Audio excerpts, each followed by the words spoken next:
Bienvenidos a otro capítulo más de Desenredos de Historia. Esta es la última parte de Egipto. Los dos capítulos anteriores platicamos acerca de su historia, del libro de los muertos y de la momificación.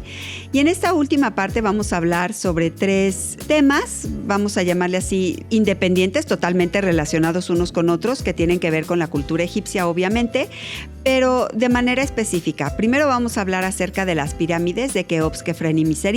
Estas pirámides que se encuentran dentro del valle de Giza o Giza, hoy forman parte de la ciudad del Cairo, ¿no? Están dentro de la ciudad del Cairo. Y en este complejo también se encuentra la famosísima Esfinge, ¿no? Entonces vamos a hablar un poquito sobre de ellos, qué es lo que los hace ser tan icónicos, tan interesantes y por qué se han estudiado tanto a lo largo de toda la historia de la humanidad.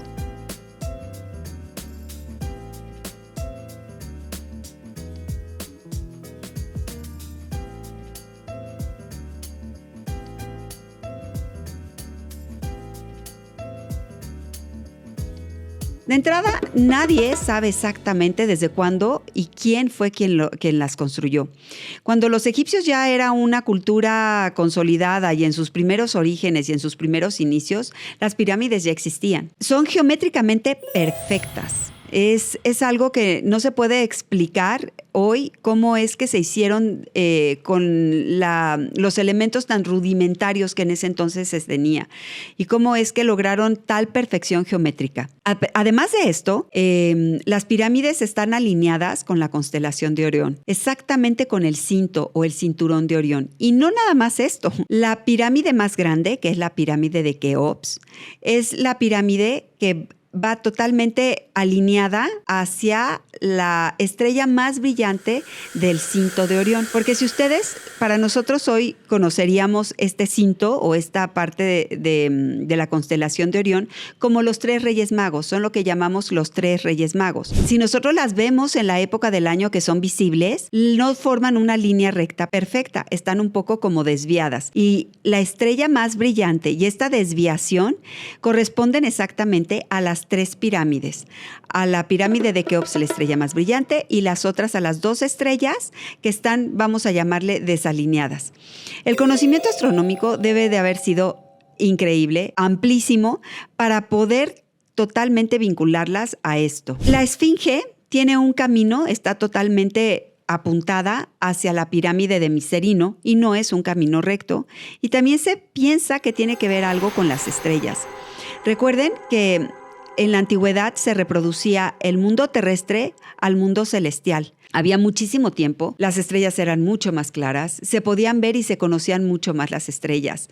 Entonces, pues obviamente se transpone o se traslapa este conocimiento en las estrellas a nuestro conocimiento en la Tierra. ¿Y cómo lo vamos a lograr? Bueno, pues a través de la arquitectura. La Esfinge es otro de los monumentos que genera muchas incógnitas, mucha intriga, porque está labrada en la Tierra. La Esfinge está rodeada de, vamos a llamarle como en un basamento abajo de nivel. Y cuando se ha hecho pruebas acerca de la antigüedad de la Tierra, de este entorno que tiene la Esfinge, es antiquísima. Hay quien dice que puede llegar a ser hasta 12,000 años de antigüedad. Estamos hablando de un periodo de tiempo increíble. También se piensa que la cabeza que hoy tiene no corresponde a la cabeza original. Los egipcios eran grandes talladores de piedra, entonces nunca hubieran hecho una desproporción de un tamaño de cuerpo tan grande que corresponde a una leona y hoy en día corresponde a la cabeza de un faraón en una proporción mucho menor del tamaño de la leona o del león. Las muestras de la perfección en las esfinges la podemos ver, por ejemplo, en el templo de Karnak, ¿no? En el templo de Luxor. Ellos sabían hacer esfinges, no era algo que fuera nuevo para ellos, entonces no tenía razón de ser esta desproporción. No se sabe exactamente qué fue lo que pasó, qué fue lo que sucedió con la cabeza original. Se piensa que un faraón posterior ya al periodo predinástico fue quien le mandó a poner la cabeza a la esfinge con su rostro. Esto es en cuanto a los monumentos del Valle de Giza, ¿no? Además, recordemos que las pirámides formaban parte de las 7 maravillas de la antigüedad, ¿no? Este grupo de monumentos que se catalogó para señalarlos como verdaderas maravillas de las culturas antiguas. Por otro lado, todo este conocimiento que hoy manejamos acerca de los jeroglíficos, esta interpretación que se dio de los jeroglíficos, ¿cómo sabemos que es un cartouche? El cartouche es vamos a llamarle un dibujo que es ovalado y dentro de él vienen escritos diferentes jeroglíficos y hasta abajo viene cerrado como una especie de moñito. Ajá. Y generalmente, bueno, es ahí donde se encierra el nombre del faraón. Con mucho estudio y con mucha interpretación, pero sobre todo gracias a un elemento que se descubrió por 1799 aproximadamente, un francés llamado Pierre-François Bouchard.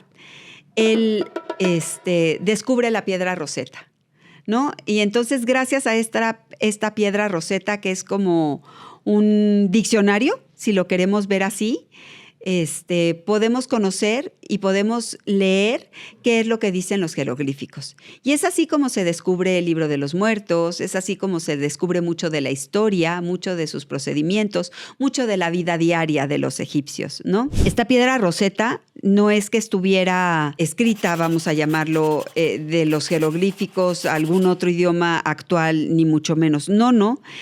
Lo que pasa es que recuerden que la última dinastía egipcia, la dinastía Lángida, era de origen griego y prácticamente fue el griego el idioma oficial de esta corte. La tradición egipcia se mantuvo, sí, y el idioma egipcio tradicional se mantuvo, pero se mantuvo en el pueblo, ¿no? Las altas esferas, los nobles, los sacerdotes, los faraones, los príncipes, hablaban ya griego. Entonces, esta división de lenguaje, propiamente dicho, pues había que interpretarlo. Muy pocos hablaban el egipcio tradicional. De hecho, voy a volver a nombrar a Cleopatra. Ella aprende el egipcio tradicional, ¿no? Ella hablaba egipcio tradicional y quiere volver a retomar estas culturas ancestrales de su país. La piedra Rosetta, como les estaba comentando, actualmente se puede ver en el Museo Británico. ¿Cómo llega al Museo Británico? Si la descubre un francés. Este francés la empieza más o menos a estudiar, la empieza a interpretar y se da cuenta que hay 3 diferentes tipos de signos. Primero están los jeroglíficos, después hay un idioma, vamos a llamarle como copto, por llamarlo de alguna manera, ¿no? Y luego viene el griego. Entonces, la piedra Rosetta no habla de ninguna otra cosa más que de una alabanza hacia el faraón y de la generosidad del faraón y de las buenas cosas que hace el faraón y de los becerros que iba a donar el faraón y todo eso. Pero gracias a esto es que se conoce y se puede interpretar y hoy se puede leer y conocer mucho de la cultura y de la historia de los egipcios. ¿Cómo es que llega la piedra Rosetta a manos de los ingleses? Bueno, recuerden que Napoleón invade Egipto, esto muy ya historia actual, si lo queremos ver así, y pues obviamente es esta guerra contra los ingleses y los ingleses ya están en la India y necesitan encontrar un paso hacia que les acorte la distancia entre Inglaterra y la India, y qué mejor que el canal de Suez, ¿no? Ya para ese entonces se está promoviendo la construcción del canal de Suez, que es lo que une al Golfo Pérsico con el mar Mediterráneo, ¿no? Y por ahí los ingleses quieren pasar para llegar rápido a la India, que recuerden que era la joya de la corona en ese momento. Entonces, pues obviamente ahí hay guerra de influencias, unos a veces son más fuertes, otros son más fuertes, pero cuando ganan los ingleses, parte de la rendición que tienen que firmar los franceses es que todos los tesoros que hubieran encontrado hasta ese momento como tesoros arqueológicos tenían que ser entregados a la corona británica. Y es así como los británicos se hacen de la corona, de la piedra Rosetta, y se la llevan al museo. Así se hicieron de muchas otras cosas, ¿no? El obelisco que se encuentra hoy en París, en la Plaza de la Concordia, es un obelisco egipcio que se encontraba a la entrada del templo de Karnak, por ejemplo. Y bueno, lo tienen hoy los franceses. Y así hay muchos tesoros en diferentes partes del mundo, que unos fueron regalo del gobierno egipcio y otros fueron que cuando Egipto fue invadido, fue en este periodo de las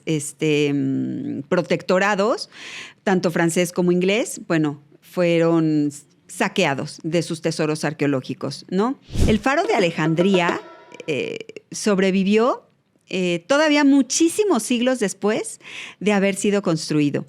Fue hecho también por la dinastía Lánguida y tiene un basamento más o menos, tenía un basamento, vamos a dividirlo como en 3 partes, ¿no?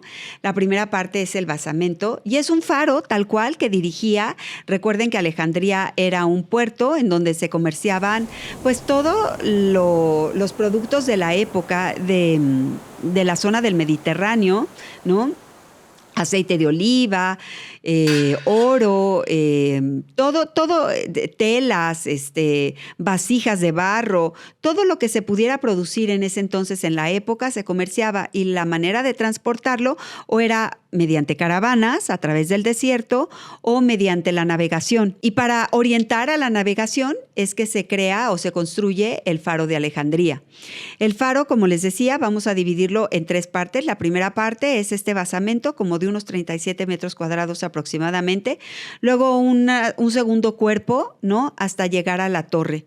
En la cúspide de la torre había un espejo que durante el día se alumbraba se proyectaba la luz a través del espejo con los rayos del sol. Y en la noche se prendía una fogata para que con el fuego y el reflejo del espejo se orientara a los barcos. También fue una de las 7 maravillas del mundo antiguo, ¿no?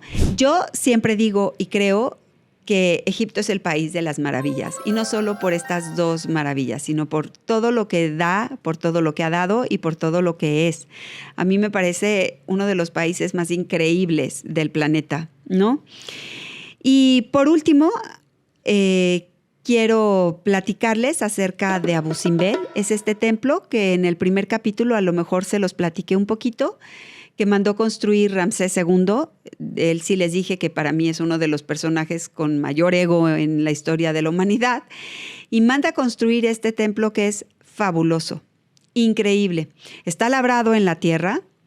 Tiene 4 estatuas de Ramsés al frente y tiene a príncipes así puestos en el labrado de la tierra y unos mandriles o unos monos en la cornisa, ¿no? Lo increíble del templo es que tú entras y tiene una sala hipóstila. Estas son salas de columnas y está nuevamente todas las paredes del templo están dibujadas. Viene una batalla en donde Ramsés obviamente es el héroe y el vencedor, en donde se ven los vencidos. Y al fondo, en el Sancto Sanctorum, porque en los templos antiguos estaban divididos y la parte más santa que tenían prácticamente únicamente acceso el faraón y los sacerdotes era la parte más santa del templo. Hay 4 figuras, los dioses principales en este punto, Ramsés obviamente uno de ellos, y Ptah es el dios del inframundo. Y lo increíble de esto, y lo que se piensa que se hizo así, es que está alineada con el sol para que 61 días antes del solsticio de primavera entre la luz y alumbre a Ramsés con los otros 2 dioses. Al único que no alumbra es al dios del inframundo, porque obviamente nunca le daba la luz. Él vivía siempre en las tinieblas. Entonces, este es el templo. Es un templo magnífico. Pero la historia de este templo no termina aquí. El templo está construido al sur, prácticamente ya en la frontera, ¿ok? La historia del templo, muchísimos siglos después, ya en el siglo XX, en la década de los 60, durante el gobierno de Nasser, se piensa en hacer la presa de Asuán. Y obviamente generar esta presa hablaba de una inundación muy grande y de formar un lago, el lago Nasser. Para hacer esto, iban a verse afectados muchos vestigios arqueológicos, entre ellos el templo de Abu Simbel. Realmente era imposible dejarlo perder y imposible pensar que se iba a sumergir, iba a quedar sumergido en las aguas del lago Nasser, que es inmenso, literalmente el lago artificial más grande, ¿no? ¿Qué sucede? Se junta una serie de países en ese momento. El año es más o menos 1964. La UNESCO promueve todo esto, toda esta rescate arqueológico, ¿no? Y pues obviamente hay diferentes países, Estados Unidos, Inglaterra, Francia, España, que intervienen en el rescate del templo y cortan el templo, literal, piedra por piedra. Lo suben alrededor, no sé, busco exactamente para no decirles el metraje incorrecto, porque a pesar de que no son grandes metros, es una gran hazaña arquitectónica lo que hacen los ingenieros de la época. Algo así como 16 metros de alto y 200 de fondo, y hacen una piedra artificial y nuevamente insertan en esta montaña, en este montículo artificial, obviamente, el templo completito, con todo y los dibujos y con la misma exactitud con la que fue construido originalmente. Entonces, para cuando volviera a ser el equinoccio, el solsticio, volviera a ser iluminado los 3, Ramsés y los otros 2 dioses, y el dios de las tinieblas quedara en las tinieblas como debería de ser. Y esto es, para mí, otra de las maravillas que ofrece Egipto. Y nuevamente les doy las gracias por escucharnos, por seguirnos en nuestras redes sociales, TikTok, Instagram.